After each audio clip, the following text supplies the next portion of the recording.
All right, well, there's a great aerial shot of Albert Park, the lake, but let's go through the grid because remember, they're gridding up as they finished yesterday. The two Castrol cars, 1 and 2, Ingle, Perkins. Then it's Murphy, drove well yesterday, but the tyres went off. Seaton, a great drive. AJ, he was in good form. Peter Brock led and got pushed back. Johnson was a bit quiet yesterday. Crompton, didn't see much from him. Noski, Larkham, Ashby, Richards, they'll all be there but midfield. Poole, Longhurst had a big prang with Wayne Gardner, Finnegan and Smearden. Then it's Tratt. Look at the size of this field. Palmer, Russell, Conway, Faulkner, Walker and Ellery. Now, a lot of those cars yesterday got involved in some spins, got involved with some trouble, but nobody had the trouble that Wayne Gardner did. He was up on two wheels, thought he was back on a on two wheels on a motorbike. Now Johnny Bow, who was involved in an accident and his car really badly damaged. Terrific job from both of these camps to get the cars back on the track. They'll start from the rear of the grid. 10 laps, it's going to be a tough job. Johnny Watson, you had your first look at the V8 yesterday and you loved them. Well, I tell you, Darryl, there was some excitement that first corner watching Wayne Gardner go back to the profession he began his motorsport career in. Well, he's got 4 wheels. He should use all 4 because he'll find he'll make more progress when they're all on the ground. Yeah, he did get up in the air, didn't he?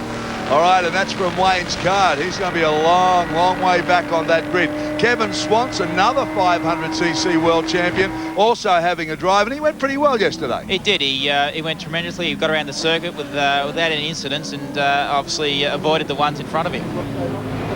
AJ not carrying his usual sponsorship, but was in a pretty good mood. And you're just pointing up to Glenn Seaton. Now, Glenn Seaton yesterday came good toward the end of that race. He did. He's obviously got a tyre choice that's a little bit slightly harder than our team and came very, very good towards the end of it. And there's the man I talk about, Swansea, practising his starts. Well, of course, on a motorbike, you've only got one wheel to give you the traction. On these V8s, you've got 2, but I bet you think it is still that one wheel. Wearing that famous helmet that carried him to a world champion on a Suzuki, and boy, oh boy, wasn't he something else the tall Texan. So great to see him still in Australia. Great to see him driving race cars here. There he is, Kevin Swans, right down the back of the pack, but that won't worry him. He'll just go out and enjoy it. Now look at that. Look at the city, look at the lake, look at the pit area, look at the people in the grandstands, the corporate tents area. There's the main straight. What about this place? Isn't it a good-looking racetrack? I tell you, it was a good-looking racetrack before it was a racetrack. I came here 2 years ago, before the first Grand Prix was held. I thought, what a great place for a motor race. They adopted the slogan. There's Larry Perkins. Glenn Seaton, car 30, is out. He's gone into the paddock. Well, we just said how good he went late in the race. He's had a problem, had to whip out off the some sport because he was the best running forward. It's up to AJ now and Dickie Johnson. All right, the two Castrol cars out in front. Watch for the starts. Mark Scape did a blind of a start yesterday. Here they go, racing. Look at them diving up the holes. The two Perkins cars come up cover. Then it's the Holland Racing team. Look at them coming into turn 1. Oh, let's not have the problem we had last year. Castrol, HRT. Oh, no, they've done it again. No, that's Ashley Reed, is it? And Mark Larkham as well. Mark Larkham, the Sony car. Oh dear, Terry Finnegan. Same thing happened yesterday. All that drama into the first corner. Difficult to get so many cars around a narrow bit of track. There you see the gap that's opened up between the front running cars, those that got trapped behind the car spinning, and the tail end. And Finnegan, and I think it was Larkham stuck in that sand trap. It is a very difficult position there. They may even give a red flag. Yeah, they could too. Oh, look at this up the inside. And Murphy goes around, spinning around, does a full 360. Oh boy, that was something else. I tell you, he thinks he's Tom Cruise on a Mission Impossible. It was a movie, not a reality. Well, Castrol cars are showing some speed, and Russell Ingle, hasn't he been good here? He has. He's got out in front. He's had a great slingshot. Oh, we've got a bit of a dice here for second and third, though, but Russell is out in clean air. Well, I tell you what, the Castrol cars in your car, the HRT car, there's nothing left in it. That's a drag race. Side by side they go, and Murphy gets the corner. Well, Rail Motor Racing, Peter Brock ahead of Larry Here's a Perkins. repart of the start. This is the first corner, John. And you just watch what happens here on the left of screen. Suddenly, one car gets tagged, pushes himself across the track.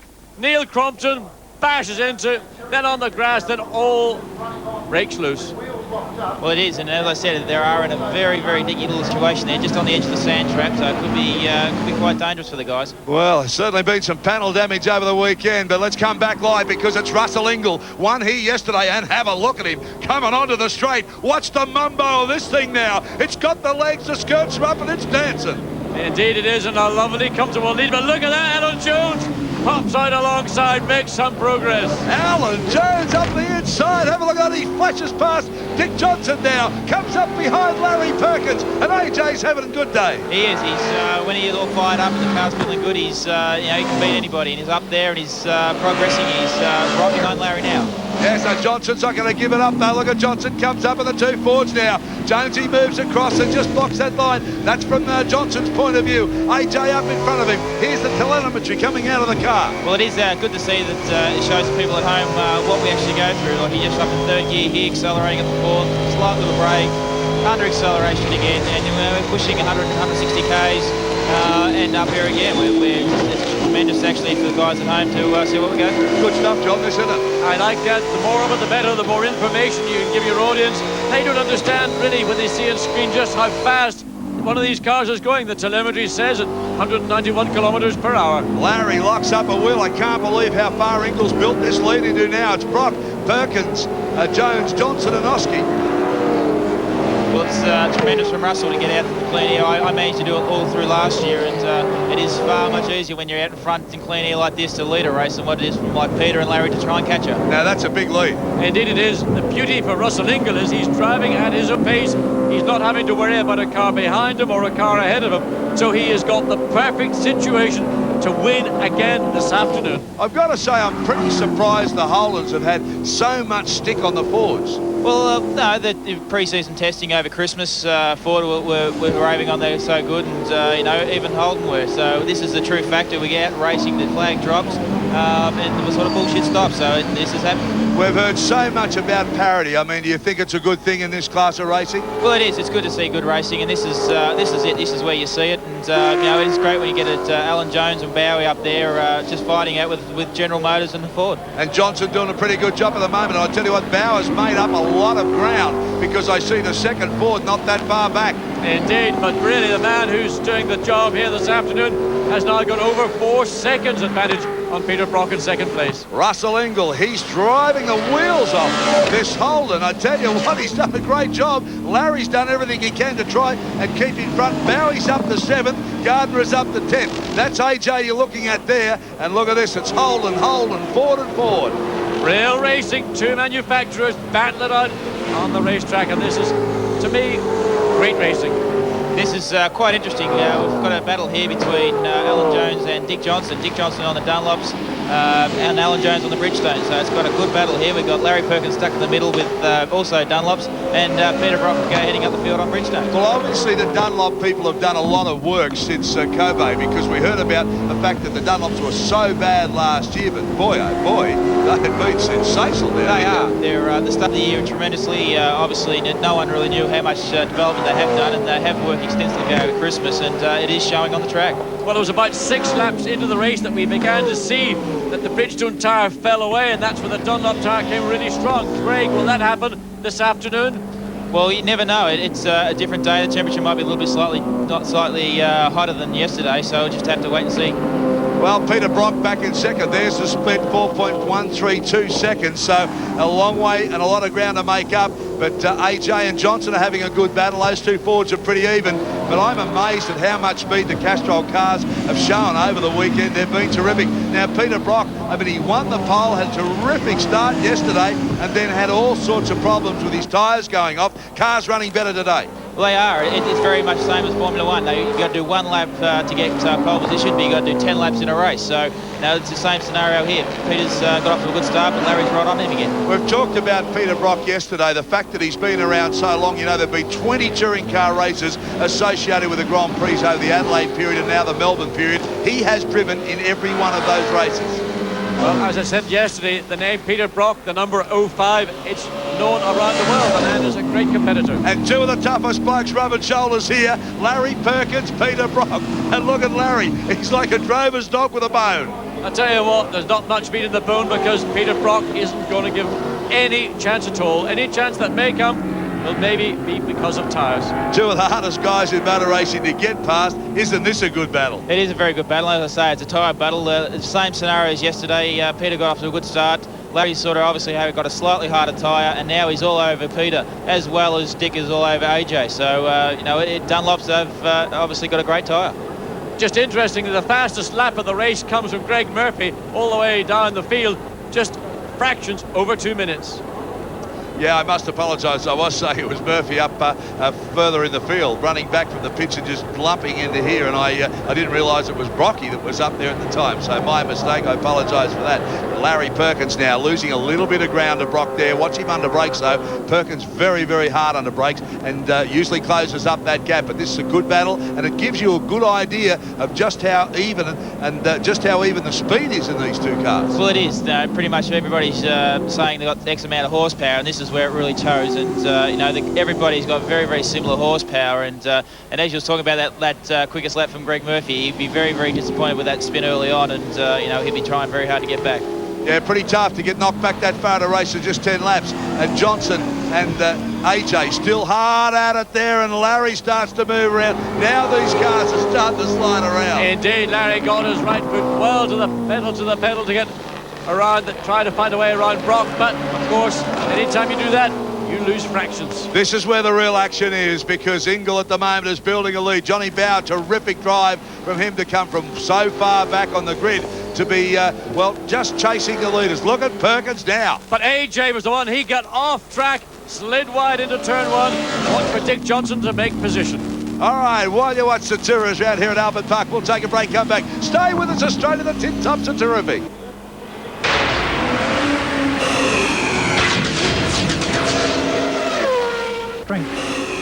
Welcome back right around Australia. Nice to have your company. You're live from Albert Park watching the touring cars.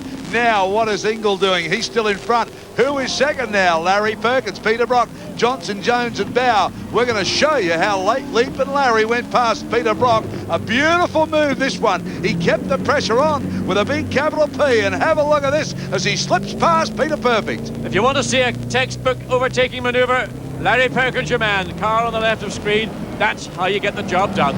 Well, Larry's been on the back of Peter's tail for the last couple of laps now. It was probably inevitable for this to happen, and Larry's just picked his spot and not much blended. He's a great competitor though. I mean, so is Peter Brock, but you can never shake Larry off, can you? No, you can't. Know he's going to come back at you. Exactly. He's just been hounding Peter lap after lap, and just trying to find his little moment, and got it. Well, here we are. This is Kevin Swans. We talked about him being here in Australia racing Group A 5-litre cars and off the circuit. And oh boy, that's like the old Swansea, having a wild ride. Well, I tell you what, he rode a motorbike better than he drives a car at the moment. You tell him that. Well, yeah, Swansea's had a terrific run. That's his first mistake all weekend, so he'll be a little bit disappointed. Peter Brock now closes back up on Perkins, but don't forget these two fellows dominated yesterday. Johnny Bower, look at this, up into 5th spot. What a drive from Johnny Bower. Oh, up into the kitty litter and just pulls up short. Mike Conway in the Commodore. Wow, the Cadillac Productions. My caddy doesn't do that. I tell you, that was a very high-speed ride. The gravel did the job they're there to do. Brought the car down to safety. It did. It's tremendous, the safety around this circuit. And if that wasn't there, obviously it would have been a very badly damaged car. Gee, Johnny Bower's an underrated driver, I guess, by a lot of people who are outside the sport, but he is just a polished performer, isn't he? To come up there to 5th place, he was way back down the grid. Well, he was. He had to start at the back of the field, unfortunately, from yesterday's accident. He's just been he's always a real gutsy driver. He's very, very hard and very, very fair. What a start to the season for Larry Perkins. 1 and 2 yesterday. They could do the same today. I tell you what, Brock is coming back at him. Having done all the hard work for Perkins to get past Brock, all of a sudden it's almost going to be reversed. Johnny Cotter with a bit of a slide and a ride, has to spin and backs it up, and whoa, pull it up there very quickly and get out of there. Not a good spot to be. No, definitely not for someone to stand there for quite a long time. It's definitely a fast corner coming onto that main straight. You want to be getting out of there quick. P. Brock now in the 05, the most famous racing number in Australia now. Larry Perkins, of course, designs and builds his own cars, engines. He does all of the work and also supplies so many customer cars in this country. I mean, it's a marvellous job he does. Well, I thought Tom Walkinshaw was the man down here, but I'm impressed to know that my old teammate has got a strong lockout in touring car racing. Starting to move around now, both cars. They are. It's what do we at lap 8. It's you know, a long way in the race now, and the tyres are probably just getting a little bit spongy now, so both of them will be affected.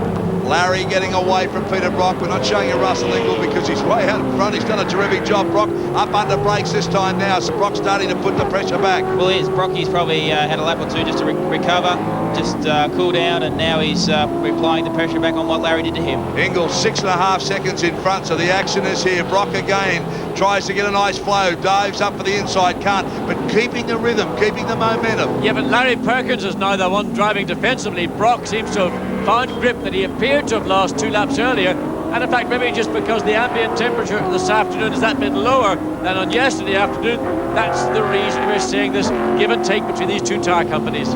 Well, exactly. The change of temperature may affect both of them. We've got a bit of cloud cover now, so you know, the temperature has changed during this race, so maybe Peter, as this cloud cover has helped Peter. Gee, the tourists are good around here, aren't they? They're tremendous. They're no door-to-door handle banging. You know, unfortunately, this could be looking like Larry starting to slide around a little bit more. So, Larry Perkins in some trouble on the rubber now, starting to move around, and Brock can see every move it makes. Comes up and have a look at the 2 Johnson cars. Johnny Bow right up behind his boss, Dick Johnson. They've driven well, but Johnny Bow's done a great job. Dick Johnson's been ever so slightly catching these 2 and getting closer, and he's towing Johnny Bow along. Indeed, but Larry Perkins, I think, is in trouble. He is all over the track. He's having to drive defensively, and he's allowed the 2 Fords to close up onto the back of Brock. So in the closing laps, we're going to have a 4-car battle going on for second place. And Larry is not one of those people that are easy to pass. It's he's a person that you've got to find and pick a fight, because he won't let you go by. 2 laps to go, and Dickie Johnson's crew, what a job they've done to repair Johnny Bow's car. It was really knocked about yesterday. It was, and this is a tremendous drive back from Bowie. Like, to start at the back of the field and be up running 5th, it's just a tremendous, and he's actually right up there, and he could even finish higher yet. See him work the wheel there too, really throwing the big Ford around. Well, I could see Dick Johnson on the downshifts. He's throwing out a bit of soot out of the exhaust. Does he run it on the limiter when he goes to those downshifts? The crowd love this, and I'll tell you what, all the Grand Prix mechanics, they come out and watch these V8s. They love them, I tell you. AJ goes down, if he doesn't get a good result, they give him plenty. I'm sure, and Alan, there's no one more able to handle plenty than AJ. Exactly. AJ, unfortunately, had a little bit of spin, but I think he's just on the back of this tail. He could be closing up in the later stages here.